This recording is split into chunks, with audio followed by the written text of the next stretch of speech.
to another episode of Suds with Luds. Today we have NHL insider, knows everything about the Dallas Stars. Hey, Mike. Hey, Mike. Hey, Heika. Hey, Mike Heika. How you doing? I'm doing good, Craig. How are you? That's good. We were just talking about, you were asking me if I drink this stuff. Yeah. I'm like, yeah, I drink this stuff. They're a partner of ours. So That's very good. I drink it. We had talking about Herman Marshall.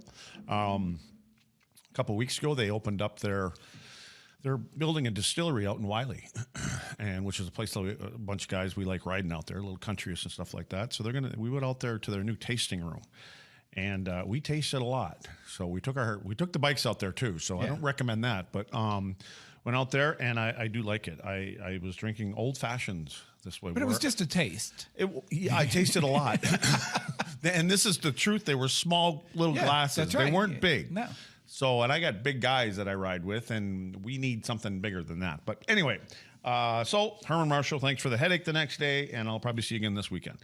Let's talk Dallas Stars. Yay. Isn't this nice how when you have a team that's kind of rolling along your season, and I always say I don't talk about teams until like the 50, 60 mark. Yeah. Whether they're good, shitty, in the middle, whatever. I think once you get into that neighborhood, you kind of are who you are going to be. They've been good because since is there anything in their game? And we're coming up on the trade deadline, right? Another 3 weeks. Is there anything in their game? I had a talk with the general manager when we were at Don, saying we'll talk about Don when it comes a little later. And I know what I would do, and I would be the guy that just kind of lets them know we really believe in your group. Yep. And if anything, we add a little depth. You know, he doesn't have to tell them that, but I think that it's always nice I've had it happen a couple times where someone would come in, just lunch, because I think when the deadline comes up, everybody, regardless of who you are, well, not regardless of who, but there's 80% of the guys are going, what's going to happen? Am I going to be here? Am I, packing? Things like that. I think it's nice to hear, and it gives you a little comfort knowing that, man, we are part of this group. So your thoughts on anything that could or couldn't happen at the deadline? Well, the one guy who I think is, on the bubble is Dennis Gurianov. Okay. And if you watched him last night, he made a play where he made a bad pass in his own end, and then he was just like, all right, I'm going to get that puck because I screwed up, and I don't want that to end in my own net. And I mean, he took off like a bullet. Shows you how he can skate, right? Oh my gosh. And you're just like, wow, he's 6'3", he's 205, he's a first-round draft pick, he has 2 goals on the season. And you're just like, what do they need to do with this guy? And so my thought goes to Val, obviously, because Val had 0 goals in 50 games before he got bought out. And now he's in Colorado, and he's great. So now does Dennis Gurianov just need another team? And can you find that team that believes in Dennis Gurianov and looks at Val and says, hey, we could do that with this guy? Because I know I've talked to people within the organization, and they're like, well, why can't he do that here? And he's 25, and he's been here for 6 years or 7 years, And he's got a new coach. It's not like you've got a coach that's been around that says, 3 new coaches, basically. Yeah, I think he got scratched in the AHL with the coach down there. Okay. So, I mean, something isn't clicking within the organization. So then the other question is, he makes $2.9 million, or his cap hits 2.9. But he's done that. That contract is over. Correct. Right? And so then the question is, you're probably not going to qualify him at that. So then shouldn't you try and move him with the thought process that you could find somebody who's a better fit with whoever? Whether that's, the thought would be with Tyler and Mason Marchment, but Radek's playing well right now. So then do you need to fix that line? Could you get a guy who could help that line, who could play with Tyler? What would you say, since you're making all that noise, what would you say if Kenny Holland called and you talk about being able to skate? Correct. They got a guy by the name of Puljujarvi, who's making somewhere in that same neighborhood. Correct, and who's frustrated up in Edmonton. Maybe there's just a flip-flop there, and a change of scenery helps both of them. And when you talk about being able to fly, not that he's going to go play with Connor McDavid right away, but he can fly, and maybe that's the MO of that team. Well, and then the question would be, could he get chemistry with Tyler? Right. Because you look at what Tyler did when he had to sit in for Rope, and he looked a lot better. Mm-hmm. And so whatever is going on with his line, whether that was with Dennis, whether that was with Mason, because Mason started hot, but it's been kind of cold lately. Yeah. In my opinion, that's the guy you really want to get going, because the top line's the top lines. I think Jamie's line has done great with Delandria and God, my brain, Wyatt Johnston. And then the third line is the one that's, if you could get that going, now you have 3 lines that are actually scoring, and then you got Jake in goal.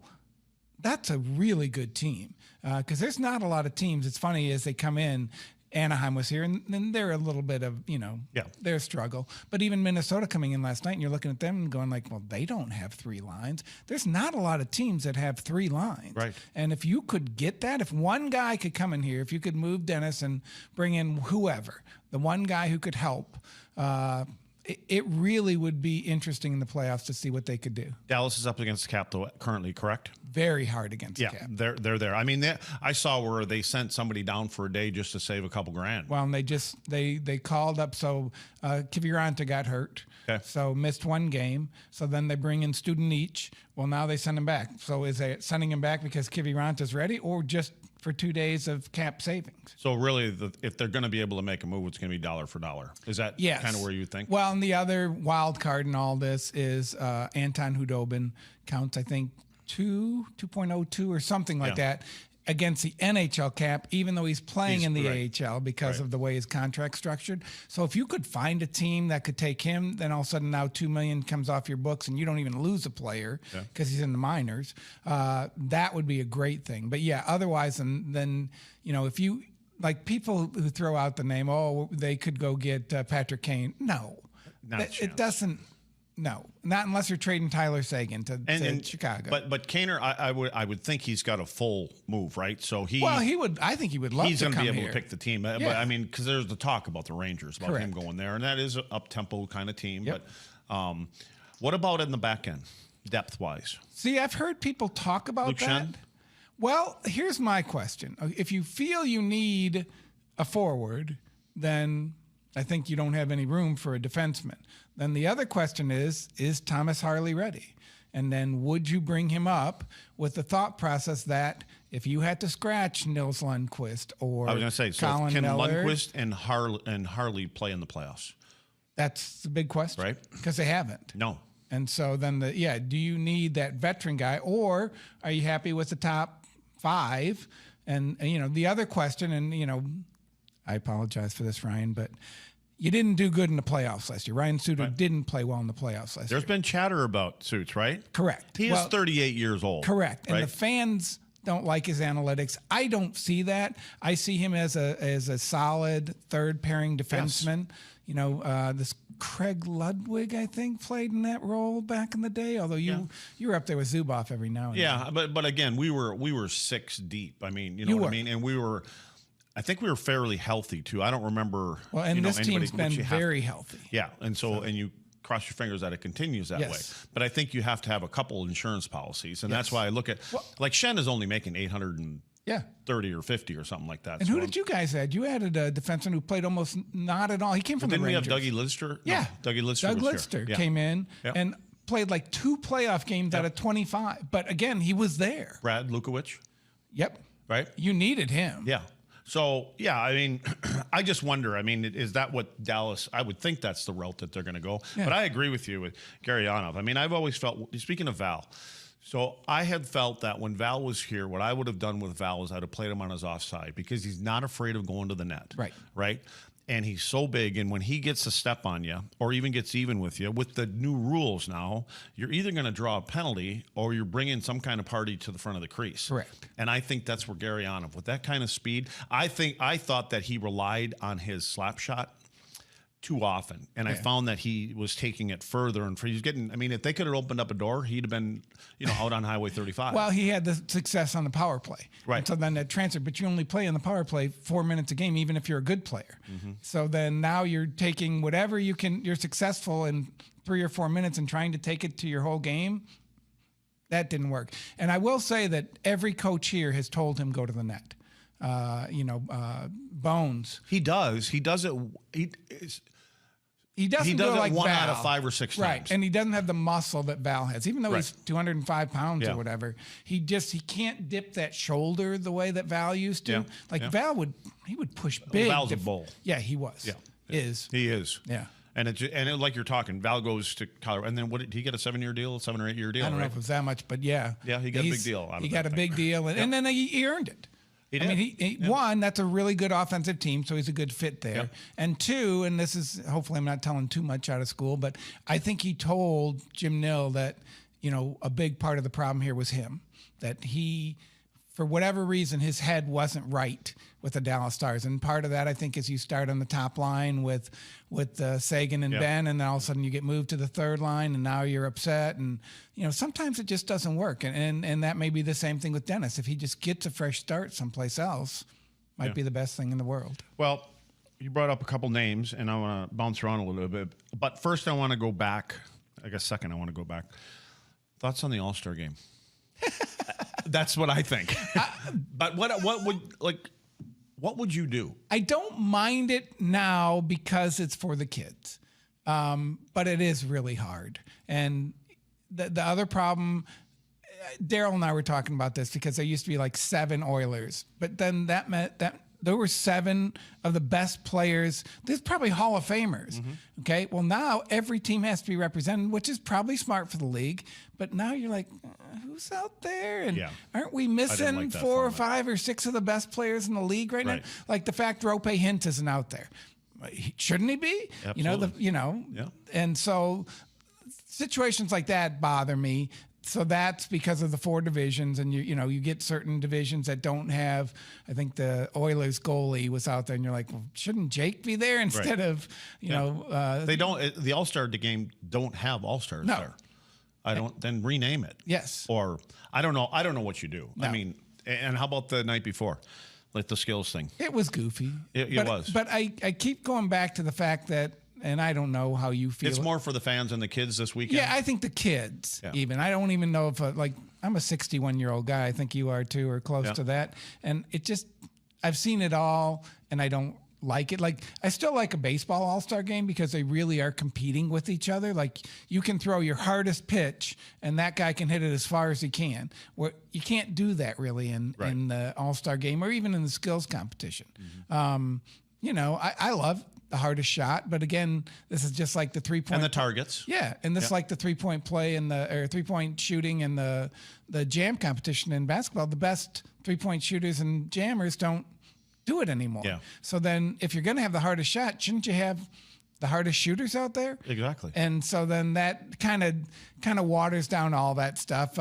Jamie, I think, was one of the guys who really nailed the targets whenever he did it. I think Pavelski would be great, but again, they're not there. Right. So then I don't know how you hold those competitions when the people who are best at those little skills aren't even there. Yeah, I sent a text message after about 30 minutes to one of the guys on the broadcast there, and I said, man, this is bad. And the response was, you're not the first text I've been getting about that. I actually was okay with it. I didn't like the golf one. I've heard people say they like the golf one. I wasn't crazy about the golf one, but I'm not a golfer, so I did like the surfboard one. And I think I don't know if I liked it because that kind of fit into the whole Florida theme.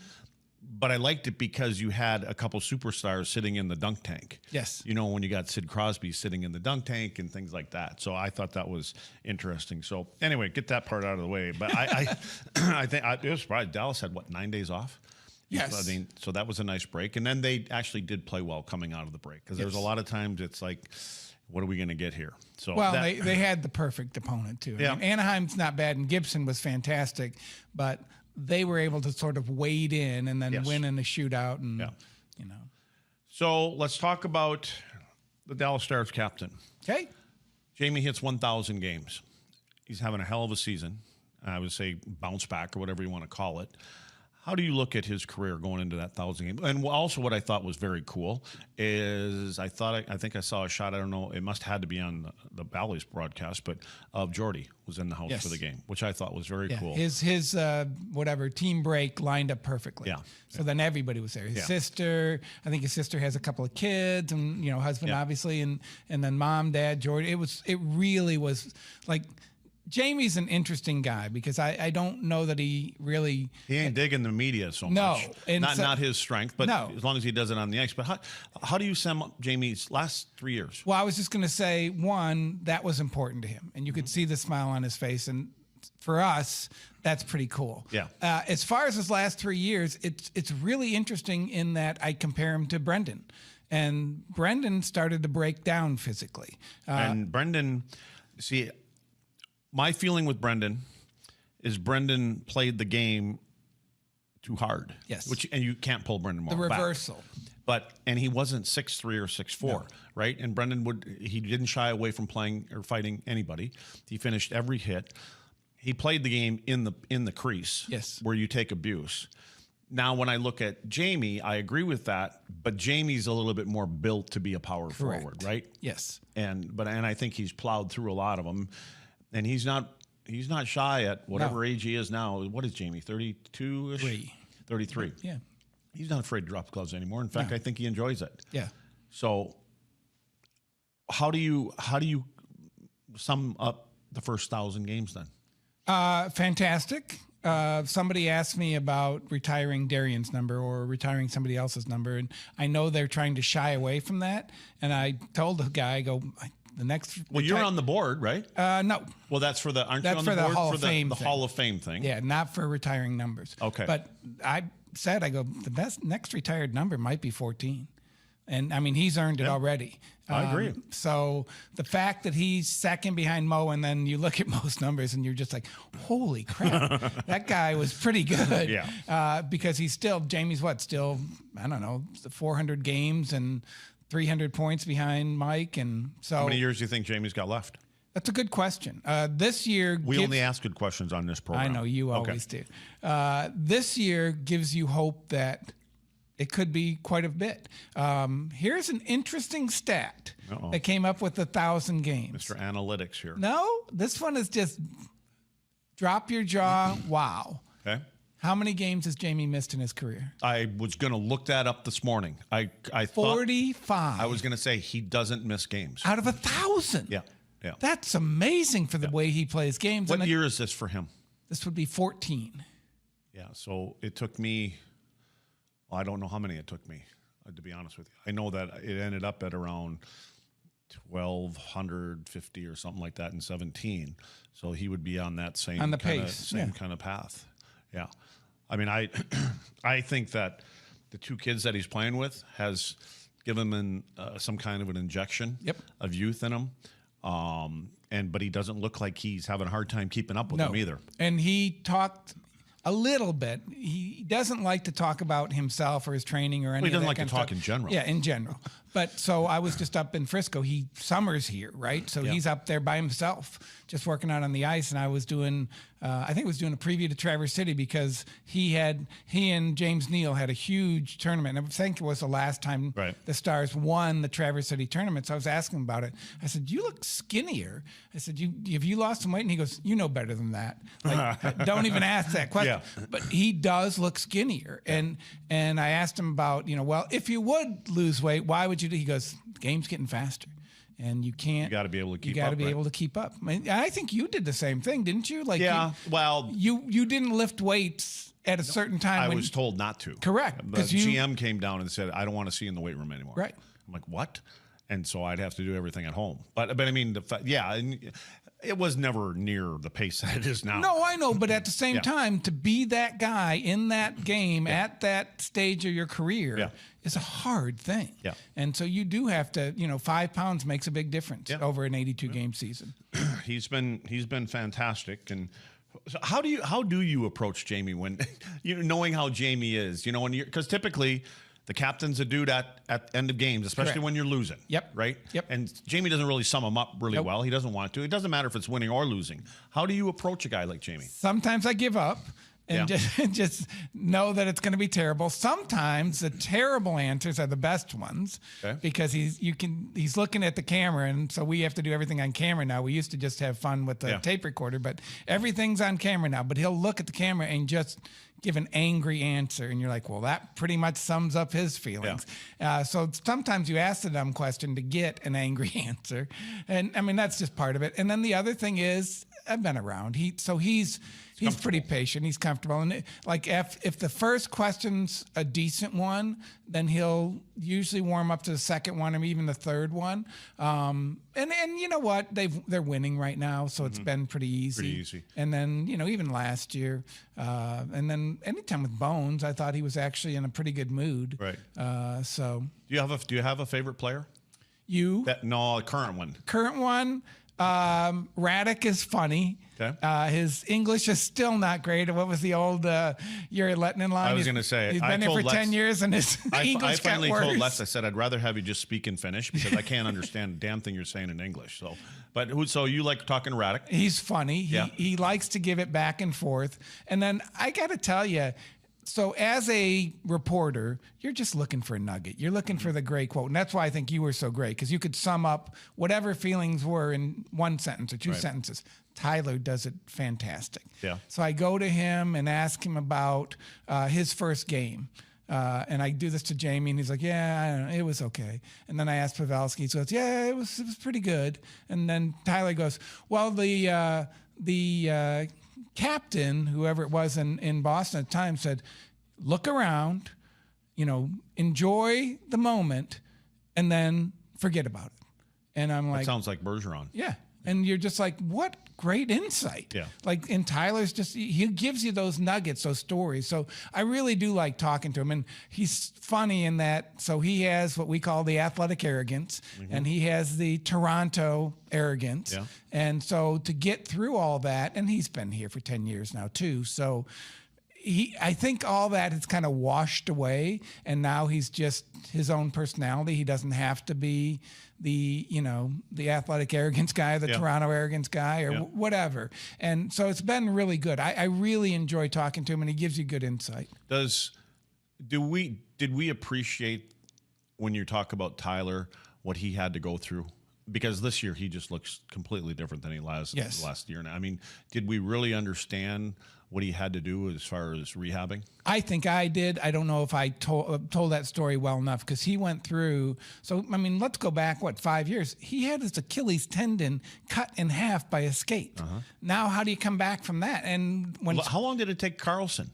Like Erik Karlsson, the 3 defenseman, years, right? Probably. He had that happen to him, and now look at what he's doing. Yes. And you know how hockey players are. They're not going to tell you anyways. No. They're not going to make excuses. But I just think that, because we were all like, Jesus, Tyler's lost a step. Lost a step. I was saying that. Yep. But I'm not there. You're there every day. But he's had the hip surgery. He's had knee surgery. Yep. I mean, it's just like all lower body, and it does affect his speed. And then last year, I think he went to the front of the net, and you never saw that before. And that's when people were asking me about scoring, what I was seeing in Tyler's game is he likes that one-timer, right? Yep. From his offside. Yep, sure. And it was going in for a while. But what I felt he was doing, he was drifting further and further. And I think that's what happens to some players, that they look for the easy ice. And it wasn't going in. And I'd say he just has to go to the front of the net. Something's going to hit him. And eventually, because that's, I think, how those guys get their juice, right? And then once one goes in, then another one goes in, he's like, well, maybe this is what I got to do now, because it's not working from out there as much as it used to. And I think he has both elements in his game now. So when he does play with a faster forward, he can play, open ice like he did with Hintz and Robertson. Or I'm sorry, with Pavelski and Robertson. I mean, so he could get around and he could set things up. And then on the power play, if he needs to go to the front of the net, he goes to the front of the net. Or we've seen in 2-2 games or whatever. He's not laying back. He's battling for position. He's trying to have one hit off his shin and go in. Did you ever ask, Coach, when Hintz came back, that Tyler stayed up there for a couple games? Yep. Did you ask if that was more tilted towards Hintz or towards Sagan? I didn't ask that question. I asked what the reason was, and he said now is the time to experiment. Okay. And I think he thought, and again, this has been an issue, if you can get the Marchment, Gurianov, Fox, whoever else is there, line going, I think Delandria spent some time there too, then now you got 3 lines. So if Tyler could stay and keep playing pretty good with the top line, and then Rope could come down and start playing well on the third line. But how and why would you ever split those 3 up? Because you're a coach. Are you looking for balance yes. on the road? Because you're a coach and you think, okay, this won't be... Whatever happened, if it ain't broke, don't fix it. He is that guy, but he's a coach, and so I don't think any coach can do that. I mean, look at Bones. Bones had different lines every game. Yeah. Monty would Like, it's a small amount of time we saw him, that guy wanted to outcoach the other coach. And I think that gets into their brain a lot, that what can I do? Like, if I just leave it, well, I'm not really doing anything. I'm not being a coach. I have to coach this team. Right. And so I do think that gets into their head. And I mean, it was an opportunity to, let's say this works. Let's say Rope just goes crazy on the third line and Tyler's still good on the top line. Well, now you're a genius. But I think it took, game and a half. Well, did you happen to ask Pavs and Robo about it? I didn't. I was just wondering what they're thinking. Like, what the hell? We're on fire here. Why are we doing this? And I would think that they would just defer, especially Pavs, because he goes back with DeBoer. And so whatever the coach wants, he wants. And it's funny. I was going to write a story on Jason Robertson. And so this whole All-Star game thing has been, let's ask Jason Robertson a bunch of questions about nothing. And you're just like, well, that's kind of weird, but all right, let's go with it. So we asked him about going to the beach. And he goes, I don't go to the beach during the hockey season. I'm like, you're from California. Right. He goes, it just doesn't feel right. Yeah. So like when he was in Florida, he felt uncomfortable when, and then I think when we went to Florida earlier in the season, they got an off day. And all the players went and hung out at, seaside bars and just had a good old time. And Jason said he couldn't do it. And then they asked him, okay, where would you go? Would you go to Cabo? Would you go to someplace like that? He goes, I'd go home and see my parents. And you're just like, all this kid cares about is hockey. Yeah. And that's why he's good. Like, he's the first on the ice, last off the ice. He works on his shot all the time. You can sit there and say, well, he's not a great skater. His shot's not that hard. He puts thought and energy into preparation, and I think that pays off on the ice. You mentioned Robertson. You mentioned Joe Pavelski. You mentioned Marchment. Earlier, you brought up Wyatt Johnston. Is Jim Nill getting enough credit for what he has orchestrated in the last, I don't know if it's 12 months or whatever it is? And did they sign Jim to just a 1-year extension a year ago? Is that what something like that, or two? Because I think this would have been his last year, I think, of his deal. Yes. And I thought that I heard that they gave him a 1 year, kind of like here. Well, I think he wanted that. Because I think he's getting to the place where he is thinking about the transition to whoever might take over. And I do believe that the way things are working out right now, and with the fact that Pete has a 4-year contract, Pete wants Jim to be there. And he said that in his press conference. He goes, I wanted assurances that did he say that because of Jim, or did he say that because they know that when a new GM comes in, your legs can be cut off after a year? Well, and I think it's you got hired by this guy. You want this guy to be there. Right. And two, he's really good at his job. Yeah. And again, we aren't giving him enough credit. Part of it is, it's funny because I talked to him and Jenks the other morning about the 2017 draft. Is that the one where they got... Oh, the 3 guys? Yeah. And he said, if we don't win the lottery, it's not just Heiskanen. It put all of our draft picks up 5 picks, 7 picks, whatever it was. So now we can make the trade into the first round because we have an early second round pick that we can use to get Ottinger. And if we don't make that trade, then St. Louis or Minnesota or somebody else was going to take Ottinger and he'd be someplace else. And then if we don't move up, whatever in the second round, we don't get Robertson. And so it was really interesting how he was giving, luck a lot of credit, but at the same point in time, they had to take advantage of that luck, and they have. And then now you look at Stankoven and you look at Wyatt Johnston, and you got to give a lot of credit to Joe McDonnell, because I think his group really targeted some people. I mean, Wyatt Johnston wasn't on people's radar because he didn't play.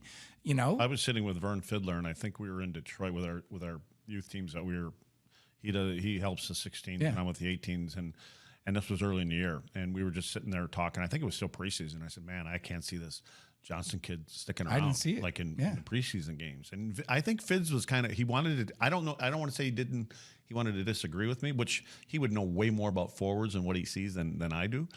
But man, it's been seamless for him. And again, another decision that they made. How many, is it 10 games or 9 games that they can play 9 before games. that? 9 games. Yeah. So I don't know when they made the decision. If it took Probably all 6 9 or games. 7. No, they were pretty convinced that he was taking steps forward. The other interesting thing, and I talked to a veteran player about this, in training camp, because I was with you. I didn't think he was going to make it. And Stankoven, to me, was a better player in Traverse City when we were up there. But what this veteran player said, he goes, I'm not sure a new coach is going to trust a 19-year-old center on one of the top 2 lines. And if he doesn't play in the top 2 lines, well, then how's There's that? no sense in even having him there. Why even have him here? Right. And so that guy, who I think is pretty smart, was like, yeah, I don't know if this is going to work out. So the fact that Wyatt has done this, and then you go back to the fact that I don't know if it was Pavelski, I don't know if it was Jim Nill, I don't know if it was DeBoer, who said, we're going to have this guy bill it with Pavelski. I think that's been the greatest thing in the world, because there are very few players who prepare harder and smarter than Joe Pavelski. So now you see him every day. Like, Joe owns a health food restaurant in Wisconsin. Mm-hmm. And I think that's a big part of his life. It's called the liquor store. No, I don't think it's him. Okay. That could be somebody else in Wisconsin. Yeah, okay. I was gonna say, I didn't know there were health food stores in Wisconsin. It really is. This is something I think he started in San Jose because it was big out there. He moved it to Madison or wherever he lives. Yeah. And he's Plover. He's Stevens Point area. Yeah. But he could be in Madison, but I think he's in Plover. But I think they had stores in Madison. But point being is, this is important. Stevens Point. Yeah. And I think his wife is part of the, at least the management and getting people in there and, making decisions on what the menu is and everything like that. And, he thinks about this stuff all the time. And then obviously his health he's 38 years old and he looks great. And they always joke about he was never fast, so he didn't lose any speed, but you still got to be pretty good to go out there and grind through NHL games at 38 years old. He's smart. I mean, his hockey IQ is his biggest strength to me. To be able to play with 2 guys that can do the things that they do. I was a couple months ago, I was talking to someone. I said, if I were the general manager, I would be working on getting Joe an extension. And I don't even care if he's not going to play. Right. But it would be somebody that needs to be in this organization to be able to see what he's done with younger players and can relate to them. Again, and then all of a sudden, 4 weeks ago, he takes another pay cut to stay here again, right? But another move by Jim Nill. So have you asked Jim? I mean, have there been any discussions about extending your deal? I can. I have not. Because John Ludwig wants to know. Okay. You'll get a good answer. My assumption was that the ownership or management will do what they need to do to keep this together as long as it's winning. Mm-hmm. So if Pete is there going, I would like Jim Nill to stay, and Jim Nill wants to stay, there's no reason to not have him stay. And then when you look at, we were talking about, okay, so if Harley comes up, right, and he's ready to play because he was in the All-Star game at the HL, and he's had his time, right? He's ready to take the next step. Well, you could bring in Bixell, the kid who was played for, I think, Switzerland in the World Juniors, and then Grushnikov, who's playing in the OHL and is from Russia, I believe. And so those 2 could go bonk right into the AHL, I think, next year, because Bixell's from Europe, so he doesn't have to do the 9-10 year thing or whatever to play in the AHL. Yep. Now all of a sudden you got 19 and a 20-year-old defenseman who are ready to jump right up to the next level. Now Stankoven can play in the NHL, so now you've got 19-year-old, well, it'll be 20-year-old Johnston, 20-year-old Stankoven, Robertson will be 24.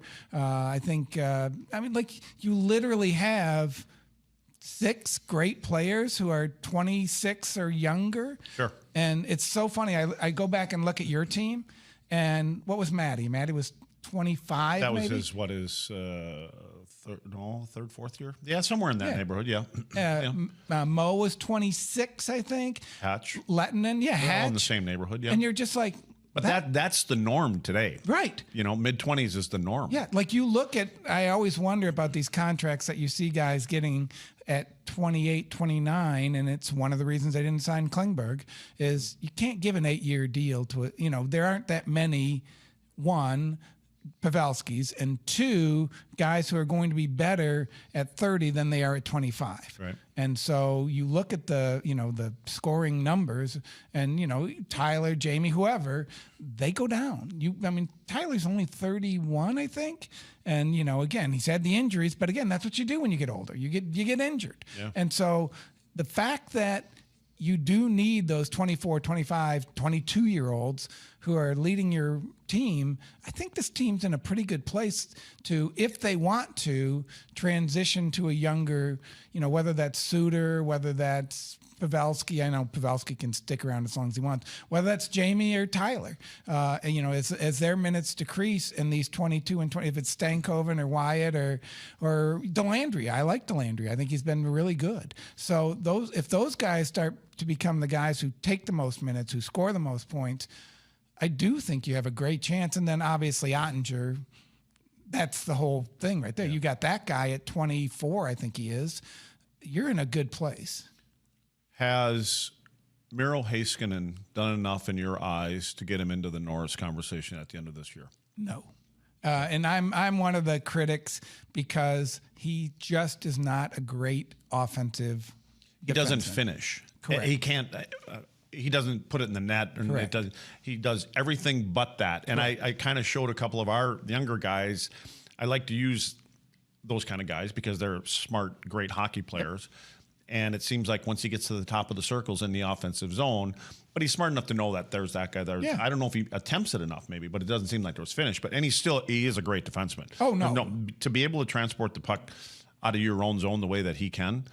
I've always said, like defensemen, when they're coming out of their zone, you see a winger and you give it to them, right?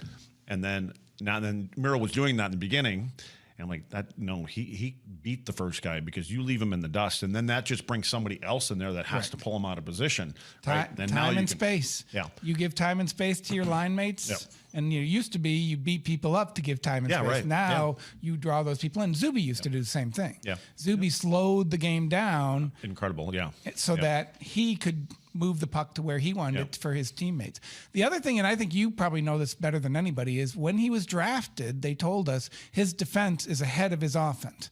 And that's just unusual for an 18-year-old defenseman. Right. And so now you look at how does he read the play? How does he use his stick? How does he use his body? Mm-hmm. And he just doesn't get beat a ton. Right. Well, he relies on his quickness, and because there are times that, again, I use him for examples, and I like using good players, because we have players that do it all the time. It's like, don't feel bad if this is happening to you, because it's happened to a guy that's making $9 million. Right. But it would be more a positional thing for me, and more about having a body position where you won't get beat there, because he does a lot with his stick, his stick and his feet. I was just curious about that because I was thinking about it driving down here today. Has he? Because there's.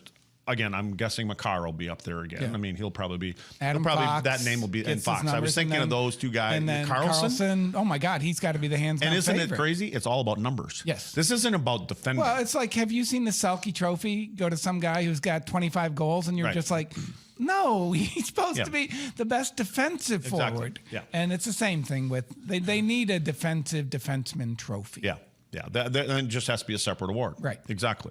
I agree with that 100%. I want to tanking. Yes.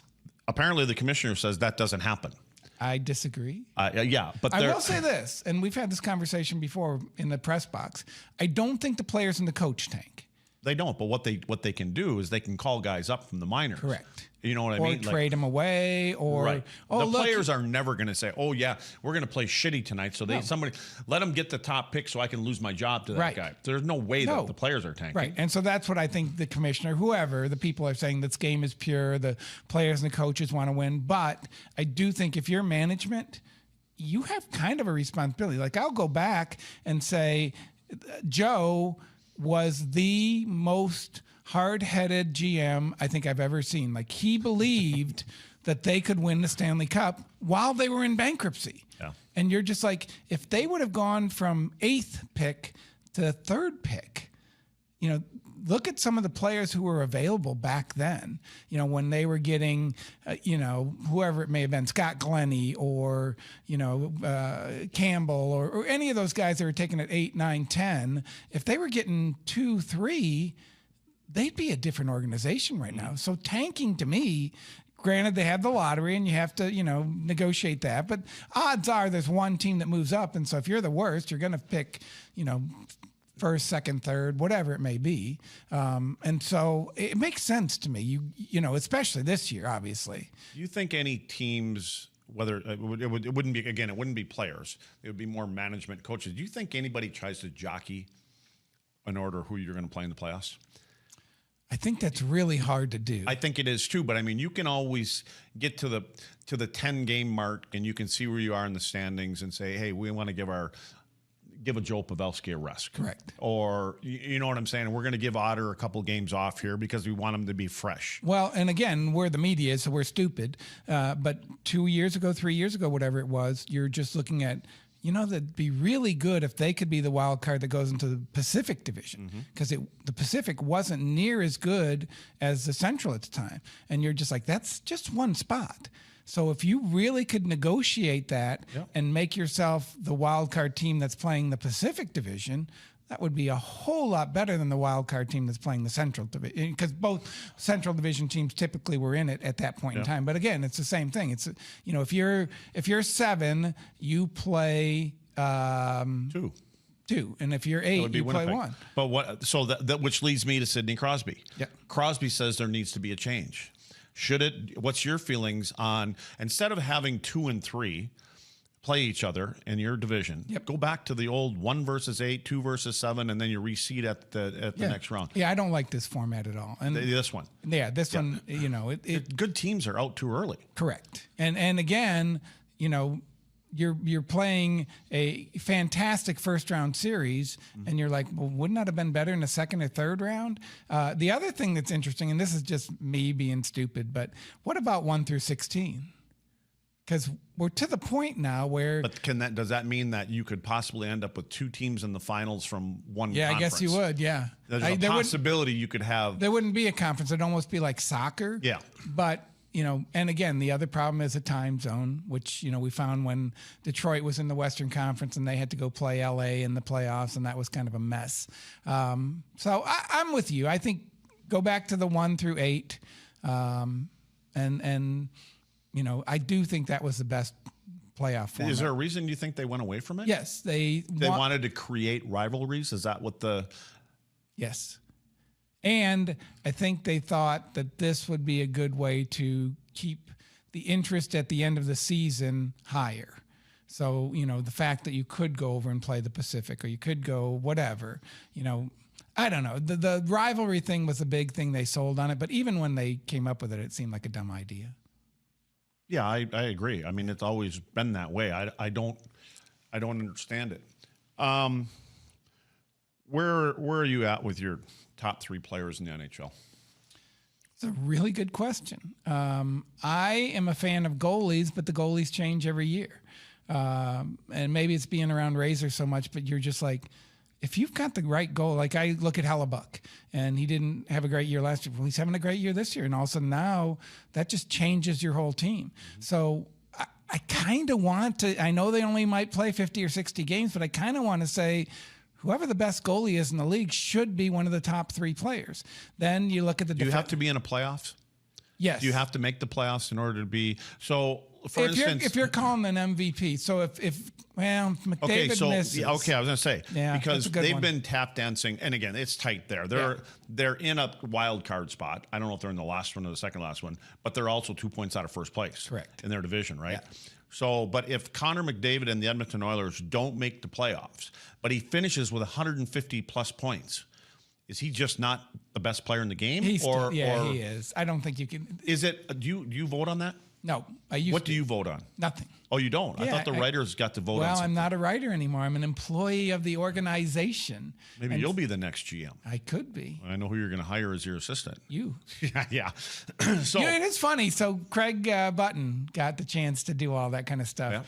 Yeah. And EJ Raddick is a friend of mine, and we just talked about, what if you got to go do that and hire your friends and, whoever it may be, a head of scouting, assistant general manager, even a head coach, guys and trust, and put that organization together. Mm-hmm. It would be fun. It'd be fun, but you might be out of a Oh, job yeah. in 2 months. Well, so was Craig. Yeah. he was out in 3 years, I think.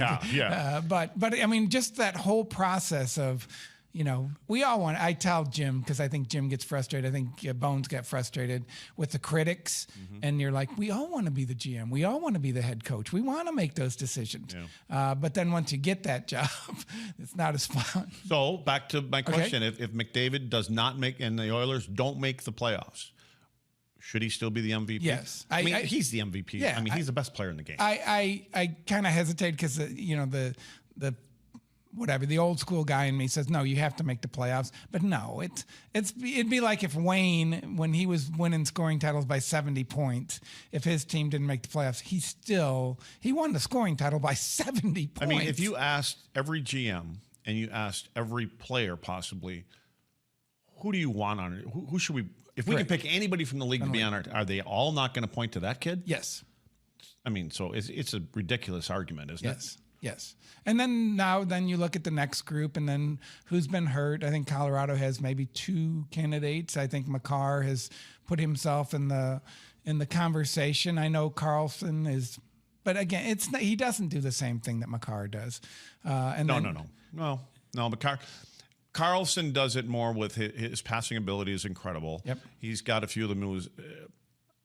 I mean, what Makar does, you don't teach. No. I mean, he's like Connor McDavid. He's the Connor McDavid of the defense corps. Correct. Right? And again, go back to a strange question. They had the choice between Makar and Heiskanen. So what if they take Makar? Does he turn out to be Makar? Yeah. Because this system, I don't think would have given him the freedom to do those things. So they haven't. I don't think the Edmonton Oilers have, and I'm assuming Kenny Holland is trying to, but they need more depth there. I mean, they need a guys in the goalie back too. end. Yeah, I mean, they need a goalie. Yeah. They have not had a goalie, and they've got guys, and they've got guys who have done some good things in their careers, but it's just, again, you look at Jake, like even last night. So last night they played Minnesota, and Minnesota got some really good scoring chances early on in the game. And we've seen it all season is, not to throw Scott under the bus, but there have been games where, goal goes in, and it's that first goal thing. And, 70% of the games where a team scores the first goal, they end up winning. But Jake doesn't let it happen. He's tight on his post, or he's kicking something out, or he manages it. And to have that guy, it just means so much. And the Oilers don't have that guy. So you mentioned Jake, and I brought this up to Razor. I said, have you ever asked him, but every time Jake makes a save, he just takes the puck and he throws it. He throws it to where the faceoff's going to go. And there's be times when the linesman's standing right there and he still throws it on the ice, and the linesman going, hey, what the hell? Just give it to me. I don't want. I'm bending down enough during the game, and I'm wondering if he does that on purpose, or it's just part of him saying, just made that save. I'm going back to work. Yeah, that may be it. Have you asked him why he does that? Or I haven't asked him. Why aren't you asking these questions? We want to know. Don't you have a Hey Mike thing that you do? I've got to put a list of these together. Why don't you ask me questions on Hey Mike? I don't even want to get involved on the social media stuff. I saw something the other day on there, and I'm like, oh man, I was going to comment. I saw where, Jeff O'Neill, old dog. Well, he got his truck stolen. Yeah, which apparently is happening in Ontario. And he said, if anybody sees my truck, can you please give me my golf bag back? So I was there, and I didn't know how to do it. I was trying to put the Hillbillies truck on there, and I said, hey, I found your truck, but there's no golf bags. Then I sit there and I think, well, then somebody's going to respond to that. Then somebody's going to respond to that. So I kind of stay away from. I read it. I'm only a Twitter guy because that's where all the reporters, all you guys are there. So how often do you do the Hey Mike? Not enough. I got. Are they begging for more? They did. I did one during the break because it'd been like I thought 2 you were months. doing it weekly. No. I used to, but how many questions you get? Honest and truly, like 25. Yeah. And so I usually only answer like 15. How many of them are good? Most of them are really pretty good. Yeah. I like the fans. I tell Razor I'm a tool for the people. And so he goes, you're a tool, all right. Yeah, I was going to say, you know where that was going. I know, but it's basically, I like the interaction with the fans. I always have. I just think it's, there are certain things I don't like about, certain fans that get a little too Yeah. angry or want to fight or whatever. I think they're right, but I think most of them are just they're having fun, and I like sports. I'm a fan myself, so if you got a good question, I'll throw my answer out there. Now it's probably wrong. Do you have questions that you have to? If they ask you something, would you call up the general manager or a player and say, "Hey, somebody asked this question"? Yeah, I actually do that with Jenks a lot. Or back in the day, they would ask like about jerseys and stuff. So then I would talk to Tom Holy or somebody behind the scenes, because a lot of the questions are about stuff for fans. Why do we have this jersey? When are we going to wear this jersey? Why are we wearing it here? Why did we stop wearing the new jersey already? Because I have. I don't. Do you like the new jerseys? Do you like the white ones or the dark ones? No, I hate the white ones. Oh, man, I hate the white. I think I'd like it off the ice. I don't like watching it on TV. I don't even like it off the ice. You don't? No, I gave, who was it? I think it was Josh. That's what his kids wanted. And I go, yeah, because they're like underoos. Who's deciding these? Like, is there a committee. board of people? Okay. Yes. And it's anybody you want to throw under the bus right now? Well, I mean, Tom Gallardi, I think is he gets a big say in all of it. Brad Razor, I think, is a big part of it. Tom Holy used to be. I'm not sure. Does anybody ask a player ever? They're the ones that have to wear them. I don't know if they do. Well, why wouldn't you go to the players and say, "Here's 4 prototypes. What do you guys think?" And again, back in the day when they came with the Mooterus, it was a big surprise, right? Yeah. They wanted to unveil. I go, why would you not go to the fans and say, "Here's 4 jerseys, pick the one you want"? Because they're the fans are going to be the ones who are wearing it, or go to the players and say, "Pick," and they don't ever do it. Everything's got to be a surprise, and I think whoever Adidas or the NHL. They keep everything under tight wraps, and they do things the way they want to do things. And I don't like the process. Mm-hmm. Even the fact that they're doing the reverse retro, I get it, but like it's all for dollars, isn't it? Yes, it is. And then again, I'm an old man, so when I walk in the arena and there are 6 different Dallas Stars jerseys walking on the concourse, I'm like, this is stupid. It gets to be too much. Yes. Yeah. So like when you watch college football, I'm a big fan of college football. Texas Tech, Oklahoma State, they have like 7 different TCU. You're like, this is stupid. Just like, don't you want an iconic uniform like the University of Michigan or Ohio State or whoever it may be? Wear that uniform all the time. The New York Yankees, they don't have a no, you don't. If it's a reverse retro on the New York Yankees, it's the same uniform they've worn since the 1920s. If it ain't broke, don't fix it. Yes. Yeah. And so then it's all for dollars, and I get frustrated. Have you had a favorite one of the NHLs? Any team? Any team? Any team growing up? Yep. No. Of the New Jerseys. Of the New Jerseys. Is there any that popped out at you? Go, man, that's nice. I like the Sharks. I like their baby blue, old school, Oakland, whatever ones. And then I don't like the new ones. I like Montreal. Yeah. I mean, I just think the striped one is one of the best ones ever. I like Chicago. Old school. Old school ones. Yeah. And it's funny, I told somebody the other day, I'm getting to the point where I like on the ice the road uniform better than any of the Dallas ones. I like the white jersey with the black pants, and I don't know. It's just, and it changes. Different people. Do you have one? Do you? I'm into dark stuff. Yep. I like darks. I do like the lime green. I don't know what you call it. What the hell green? The dark victory green.